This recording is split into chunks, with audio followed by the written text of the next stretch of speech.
और राहुल कैसे हो? बहुत दिनों बाद दिखे आज। बहुत बढ़िया भैया, आप बताइए कैसे हैं? मैं बहुत अच्छा हूँ। और क्या चल रहा है? भैया अभी जॉब लगी है। अच्छा ठीक है, तो अपने लिए एक वेब सिटी के अंदर फ्लैट देख रहा हूँ। अच्छा, कुछ आप सजेस्ट करें। बिल्कुल करेंगे आपको।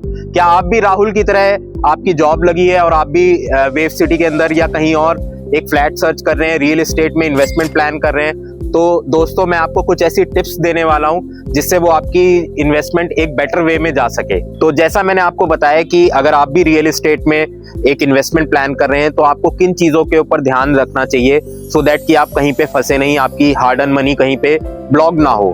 तो मैं आपको कुछ टिप्स देने वाला हूं। आप अपना बजट सेट करें कि आपका बजट क्या है। लाइक जो भी आपकी इनकम है उसका आप कितना परसेंटेज आप एज अ EMI पे कर सकते हैं। दूसरी चीज इसमें सबसे इंपॉर्टेंट है लोकेशन। आपकी जॉब कहाँ है, आपकी सर्विस कहाँ है, या आप कहाँ पे रहना पसंद करते हैं, वो सबसे इंपॉर्टेंट चीज है। उसके नियर बाय में ही आपको वो प्रॉपर्टी सर्च करनी चाहिए। इसके बाद सबसे इंपॉर्टेंट चीज जो आ जाती है दोस्तों, वो ये आ जाती है कि क्या वो प्रोजेक्ट जो भी डेवलपमेंट अथॉरिटी है उससे अप्रूव्ड है कि नहीं है, क्या वो प्रोजेक्ट रेरा अप्रूव्ड है कि नहीं है।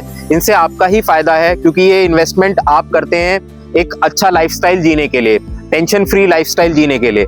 कल को पैसा लगाकर अगर आप अप्रूव प्रॉपर्टी नहीं लेते हैं तो वो प्रॉपर्टी खराब हो जाती है, आपको टेंशन हो जाती है कई तरीके की। इसके बाद सबसे इंपॉर्टेंट चीज जो होती है वो होती है कि हमें दो चीजों को समझना पड़ता है कि एक नेसेसिटी होती है, एक इन्वेस्टमेंट होती है। नेसेसिटी वो हो गई जहां पे आपको जरूरत है एक घर की, जैसे कि राहुल को एक जरूरत थी घर की। और दूसरी चीज हमारी हो जाती है कि ऑलरेडी मेरे पास एक मेरा घर है और मैं इन्वेस्टमेंट प्लान कर रहा हूँ। तो इन दोनों चीजों को समझते हैं और दोनों चीजों के जो ट्रैक हैं वो दोनों अलग अलग जाते हैं। मैं बताता हूँ किस तरीके से। अगर आपकी जरूरत घर लेना है तो आप इन सब चीजों का ध्यान रखें कि आप जिस लोकेशन पे प्रॉपर्टी ले रहे हैं वहां स्कोप ऑफ एप्रिसिएशन क्या है, आपकी प्रॉपर्टी किस तरीके से एप्रिशिएट करने वाली है।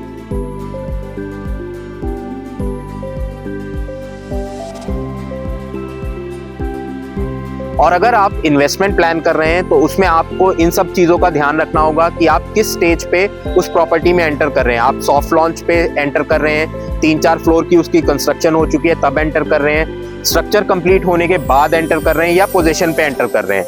इन सब चीजों में फर्क क्या आ जाता है कि जो आपका एप्रिसिएशन होता है वो कम होता जाता है जैसे जैसे उसकी कंस्ट्रक्शन बढ़ती जाएगी। अगर प्रॉपर्टी प्लान कर रहे हैं तो दिए हुए नंबर पर आप हमें कॉल करें, मैं और मेरी टीम आपकी पूरी सहायता करेंगे और आपका जो पैसा है, हार्ड अर्न मनी है, उसको सही बिल्डर पर और सही लोकेशन पर लगवाएंगे सो दैट कि भविष्य में भी आप हमारी सेवाओं को लेते रहें। तो समय हो गया अब इजाजत लेने का। आशा करता हूं द रियल एस्टेट गुरु का ये प्रॉपर्टी टूर आपको पसंद आया होगा, और अगर पसंद आया होगा दोस्तों तो लाइक करें, शेयर करें, चैनल को सब्सक्राइब करें और हाँ, बेल आइकन को दबाना ना भूलें। थैंक यू, नमस्कार।